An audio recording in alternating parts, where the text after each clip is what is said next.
Hello, welcome back to the course.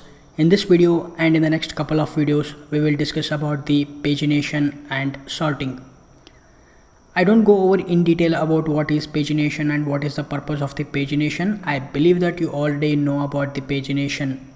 So the pagination is nothing but, let's say we do have 1,000 or 10,000 records in our database, and instead of fetching all the records one at a time, we are going to divide that records into multiple pages.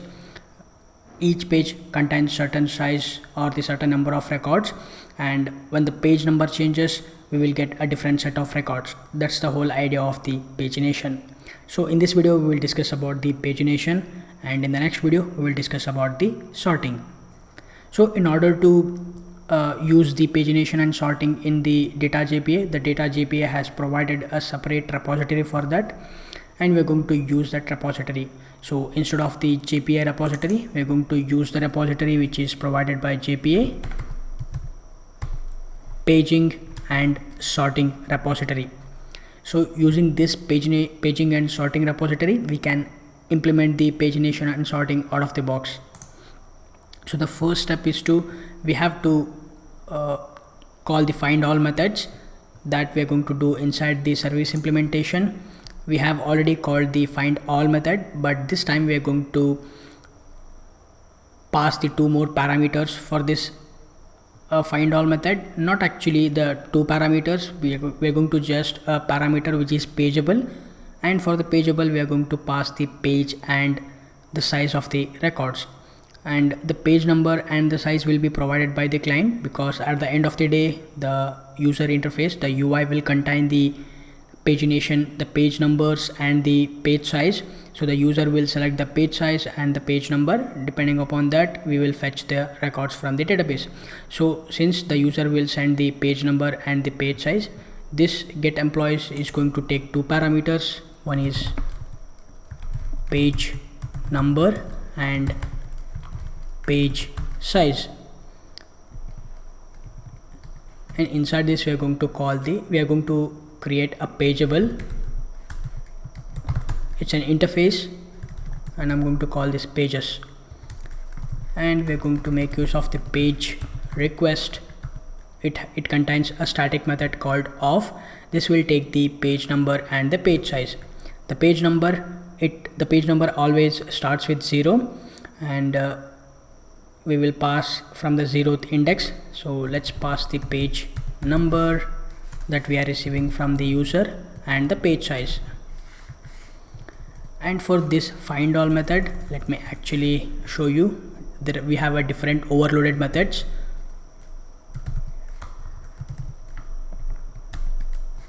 You can see we have a find all which will return the iterable, and we have a find all that will accept the pageable, and there is a one more method which accepts the sort as a parameter. We will discuss about this method in the next video, and basically we are going to use this one. This will accept the pageable because we already created a pageable, and we're going to pass the pageable to this find all method. And of course, if you look at the return type of this find all, this is going to return the page of employees. So but if you look at our return type is list of employees, so we are going to convert that into list. We can convert it to list, or we can even use the get content method. This is going to return the list of employees. With this, now let me save this. Of course we are getting some error, that is, let me take a look at this. Must be override the employee. Okay, we need to override some method.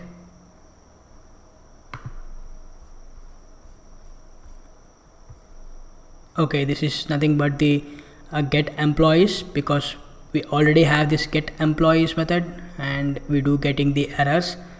Because of that, let me remove that and let me save all the packages. Inside our service, we are going to change this to int page number and page size. So now there is no error in our implementation, and we have to call that method inside the controller, and inside the controller we are going to receive the two parameters. The URI, from the URI we are going to receive the page number and the page size. We are going to make use of the request param,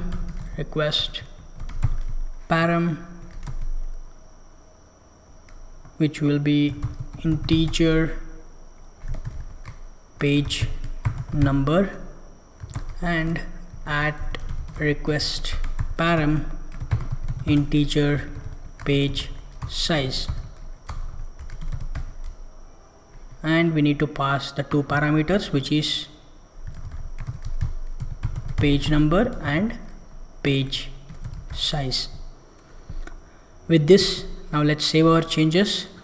Now let's go to the Postman, and before that I have actually added a few entries in the database just to save some time. So let's go to the, let me close all the requests because we are not going to discuss all these requests. Let's open the the read employees. When I click on the send, we should get a bunch of records, but something is wrong. Let's actually go to the database. We are getting some error, request page number, but that is not present. We are getting some errors, that's fine. Okay, actually we should pass the page number and page size, that's why we are getting the error. Before that, let's go to the database. I would like to show you how many records are there in the database. Okay, you can see I have added a few entries in the database, which is employee 1, from employee 1 to employee 12. So we have a 12 records in the database starting from 25 to 36, the ID starting from 25 to 36. So now we need to pass the page number and page size. Question mark, we have to pass the page number. We have already discussed the page number starts from 0 index. So let's go with a 0 and ampersand page size, and the page size I'm gonna keep it 5. So which means in the first page 5 records, in the second page another 5 records, in the third page we do get the 2 records. So let's keep it 5. We can also keep 10, and when I click on this send, we should get a 5 records, and 1 2 3 4 5. Yes, we are getting 5 records. You can see the employee 1, employee 2, employee 3, employee 4 and employee 5. Let's change the page number to 2 and we should get another 5 records. You can see employee 11 and employee 12. I think this is 1. I'm so sorry. Okay, the page number starts from 0th index, so 0, 1 and 2. In the page number when we click the request, we should get the another set of records, employee 6, 7, 8, 9 and 10. Similarly, for the page number 2, we do have only 2 records, employee 11 and employee 12. We can also, just like I said, we can also change it to 10, and I'll change this to 0th index, and we should get the 10 records, employee 1 to 2, employee 10. Alright, this is how we will implement the pagination inside the Spring Boot application using the data.jpa. This is a very good handy feature, and yeah, that's all about this pagination, and in the next video we will discuss about the sorting.